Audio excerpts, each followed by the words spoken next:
നമ്മൾ veg cutlet ഉണ്ടാക്കായാലും ബീഫായാലും ചിക്കനായാലും cutlet ഉണ്ടാക്കുമ്പോൾ ഇതുപോലൊരു സൂത്രം പ്രയോഗിച്ചാൽ കട്ട്ലേറ്റ് നല്ല ടേസ്റ്റും ആവും, അതുപോലെ നല്ല സോഫ്റ്റും ആവും കേട്ടോ. ഒരു 3-4 കഷ്ണം ബ്രെഡ് എടുത്തിട്ട് നമ്മൾ മിക്സിയുടെ ജാറിൽ ഇതേപോലെ ഒന്ന് പൊടിച്ചെടുക്കുക.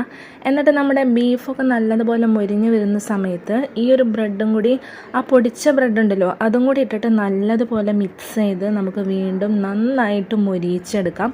ബ്രെഡിന് പകരം വേറെ ഒന്നും തന്നെ ഉപയോഗിക്കരുത് കേട്ടോ. റസ്കോ അല്ലെങ്കിൽ റൊട്ടിയുടെ പൊടിയോ അതൊന്നും ഉപയോഗിച്ച് കഴിഞ്ഞാൽ കറക്റ്റ് ആ ഒരു സോഫ്റ്റ് ആയിട്ടുള്ള ടേസ്റ്റിൽ നമുക്ക് വരില്ല കേട്ടോ.